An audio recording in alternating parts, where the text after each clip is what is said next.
Hi, let's make a quick video on the Jews of Khazaria and their connection to Europe's Jews. I like to refer to this page, which I have been administrating for a while on PalestineRemember.com. Just little background. When I started with this page, I wasn't really thinking that it could become popular, and for the last 15 to 20 years, it was highly ranked on Google.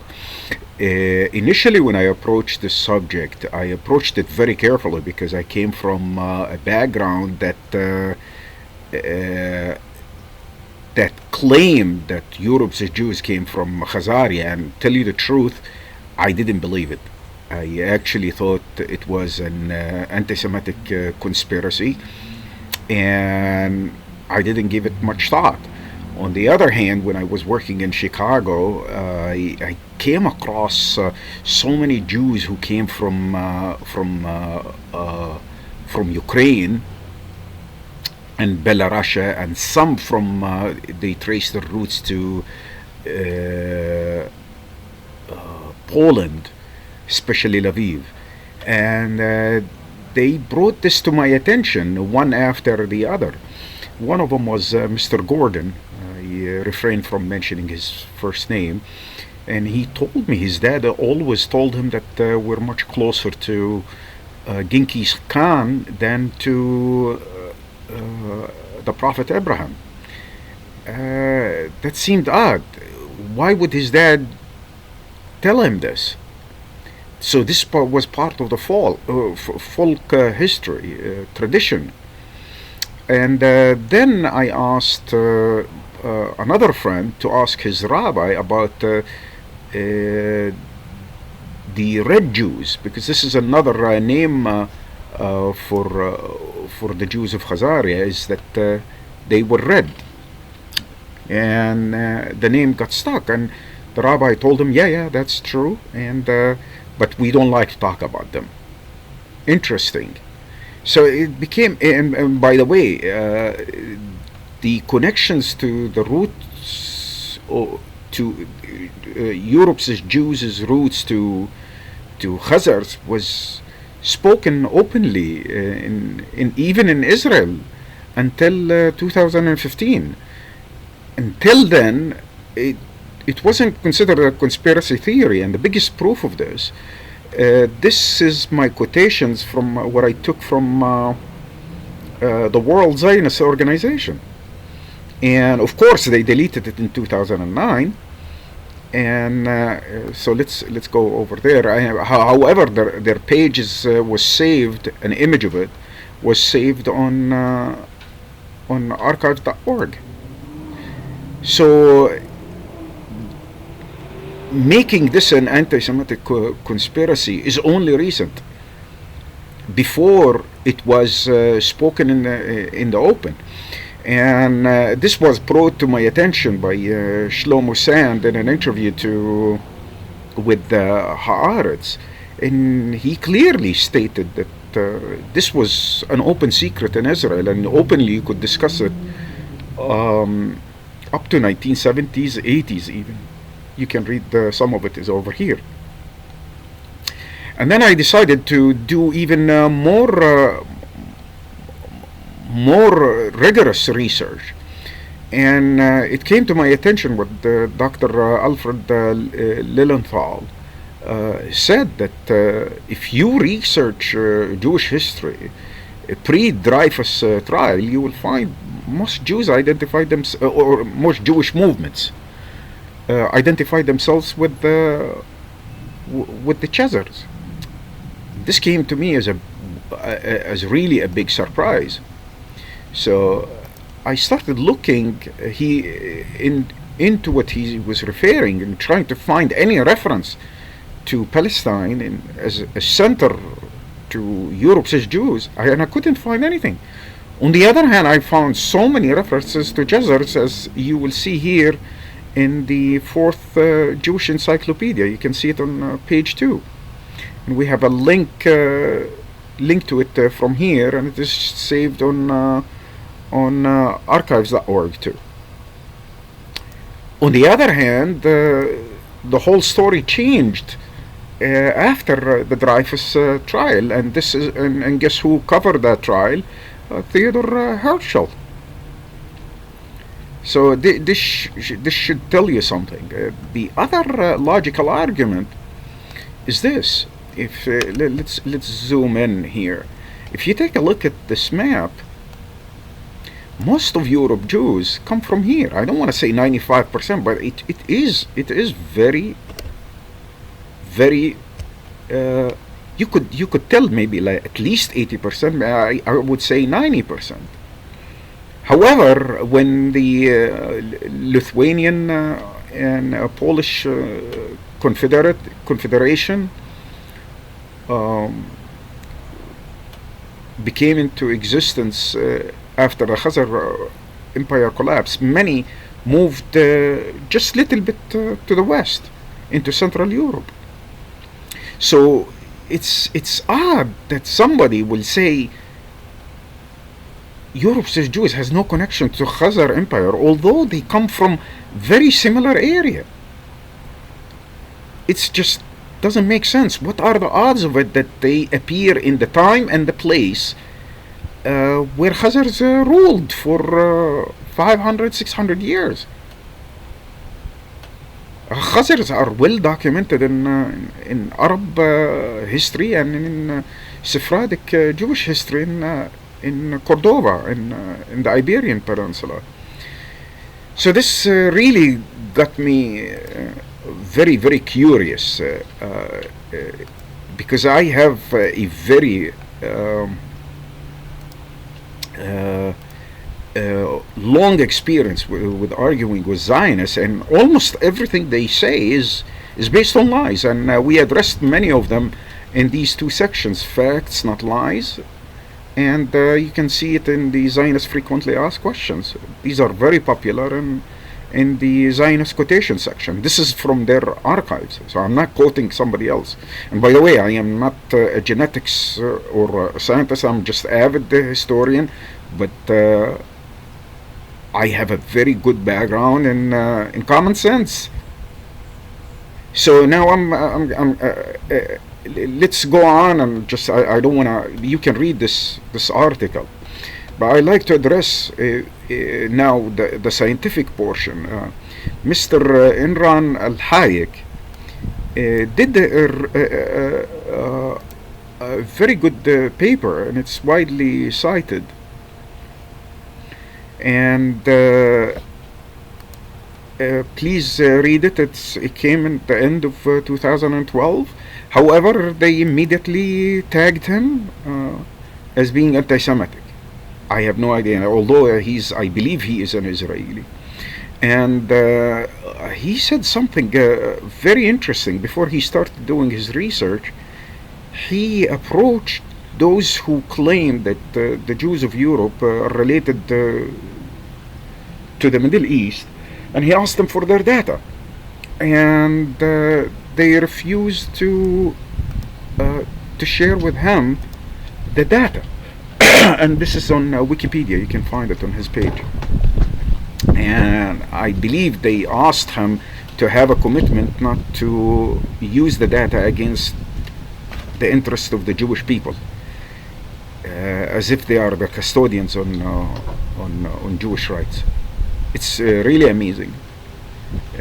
So they were now willing to share their data. And by the way, if you are willing, you want to research Khazars, it's not easy. A friend of mine was an assistant professor in Yale 20 years ago, and he told me it's very hard to get the funding. And he told me a very interesting remark is that most of the genetics analysis ignores the connections of the comparison of the genetic data with the Turks, which I will address very shortly. And honestly, I was flabbergasted when I have seen this TED presentation. You're welcome to take a look at it. And he made a very nice presentation. And he sounds like a Zionist, but like light Zionist. And in my opinion, there is nothing called light Zionist. Either you're Zionist or not. But he did all of his analysis. He compared the Jews of Europe to Palestinians. He compared them to the Hungarians, to the Belarusians, to Russians, to Polish. And then at the end, okay, where is the comparison to the Turks? Turkic tribes. I was just like, what? And I left a comment here. Maybe you will be able to see it. Okay, yeah, it's not for some reason. Yeah, you will be able to see it over here. Anyhow, so my friend in Yale told me the data you have no access to. The data excludes comparison to Turkic tribes, and most importantly, he told me you can't get funding for it. It's just unless they know you're gonna say what they want you to say. So also there is becoming like a trend on the internet that many American Jews or Israeli Jews started to do their DNA studies, DNA tests. And I was really surprised that Gideon Levy, actually the correspondent for Haaretz, he found out that he's not even related closely to Palestine. He has the right to immigrate there, live on tour, live there. And then I saw more people documenting a similar experiences. So I collected like two testimonies from American Jews, this one here and this one here. State of Israel to obtain this, and if you do obtain it, it's illegal to show it. So if I don't know if this is true, but this person is saying it's illegal to do a DNA test, and if you did, it's illegal even to show it. Let's see what he has to say. Talk about it. Ladies and gentlemen, my DNA. Here you go. No, I bet you thought it was going to be a lot crazier than that. Okay, here you go. You can see the other one over here. But I like to share with you something I saw in 2009. And I saw a long documentary study about race. It's called The Human Family Tree by National Geographic. And on the 90th minute, you will be they did the comparison for like a lot of people, and at the end they came to a Turkish couple, and I'm gonna play the video right now, and it really floored me. I remember it in 2009 when it came out, and this is what he said: half the people who carry his genetic marker, referring to a Turkish couple, are Ashkenazi Jews. It's really amazing. Half of the Ashkenazi Jews have Turkic genetic markers, and this is around this time they started making such a claim to be anti-Semitic. It's fact. They started making it anti-Semitic. This is actually very, very, very telling about what is happening here to America. This is being led mostly by American Jews. They immediately shut down the argument, tell you you're anti-Semitic, and just move on, which is farce. They want you to lie, else you are anti-Semitic. This is very dangerous for American Jews, because this is not reflecting kindly on them. It happened to me on many occasions where anti-Semitism is weaponized improperly. And when this is done, it debases the whole argument of anti-Semitism. By the way, I have heard this from so many of my maybe 20 friends in Chicago. Most of them, they were Russian or Polish or Ukrainian Jews. They told me this. Yeah, this is an open secret in their in their oral history. I just want to also mention another thing here on this. The other thing.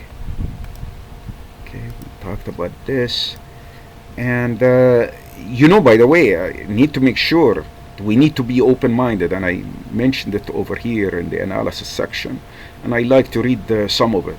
Rational people should keep an open mind that Europe's Ashkenazi community may have a Middle Eastern connection to Palestine. Honestly, I really do not know, but now the evidence is, and the common sense is much bigger that the Ashkenazi community is a Turkic tribe. It's a European from Central or Eastern, from Central Asia, maybe Eastern Europe, Central Europe, somewhere there. Their European physical features, which match their neighbors in Eastern and Central Europe, such as hair, eye, and skin coloring, were caused by freak genetic mutation. Maybe all of this happened in the last 100 years, 1,000 years. By the way, the Khazar Empire stayed until the 12th century, for 500, 600 years. They are the one who stopped the Muslims from invading or occupying all of the Muslim Arabs, all of Europe. I think Genghis Khan conquered them at the end. Also, Yiddish may had roots in Semitic languages. I really do not know. I'm going to get into that very, very soon. Although the consensus is that it's a Germanic language. Also, it's a mere coincidence, which probability hasn't been calculated yet, that they made the former Khazar territory their home as the Jewish empire was collapsing. No one knows. And the mass majority of Khazari Jews vanished, disappeared. They didn't intermix with Europe's Jews. On the other hand, the onus is on those who defy this logic to provide solid scientific evidence plus logical argument away from nationalistic fervor, and above all, the evidence should be sourced independently from Eastern and Central European Jewish history studies, DNA studies that makes its data open to peer reviews. They close their data. Plus linguistic and literature studies and archaeological studies as we provided earlier. Just at the end, please follow Iran El-Hayek's work. I think also he managed to find a few villages in northern Iran that speak Yiddish, although they are not Jews. And then later on I found out that there is a province in eastern Iran called Karman, and many historians now they think the word German was derived from there. So, and a lot of people know that the language, the Iranian language, is it cross-pollinated with many Germanic languages, and that's why they call them Indo-European languages. And Iranian language is deeply rooted in Sanskrit too. So I am not claiming to be a scientist, but the argument against this theory has to be really rock solid before you destroy a common sense argument like this. And evidence. Guys, this civilization just collapsed like 800-900 years ago. That's not a lot of time. Let's not politicize this. This is not good for anybody. In my opinion, this is self-defeating. Every time you bring this up, people start weaponizing anti-Semitism against you. This is nonsense. Anyhow, I did my presentation. If I missed anything, please write me a comment. I'm gonna leave a link to this in the description. Hopefully I hear from you. I am not professing that I know the facts, but this is very compelling evidence to support this theory. Just before I leave, the other theory claims that the Jews came from Palestine into Italy, and from Germany they came over here. This is just like very convoluted. And I just heard actually another study. They found traces of the Jews who went through Napoli and Italy into Germany, and I know many of them were kicked out of Italy. They found out that the race mixed.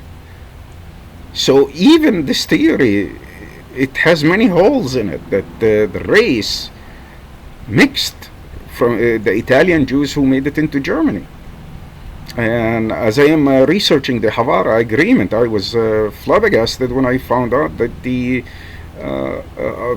famous banking family called Warburgs, they came from Naples.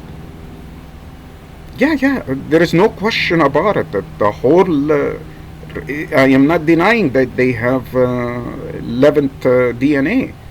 No, I can't claim that. But to tell me it's the dominant factor, and to ignore the Turkic genome, that's just like, you really have to do a very solid evidence about it. I'm not claiming my argument is 100%, but you really have to back up the data from multiple sources, from multiple directions before you make that claim. Thank you.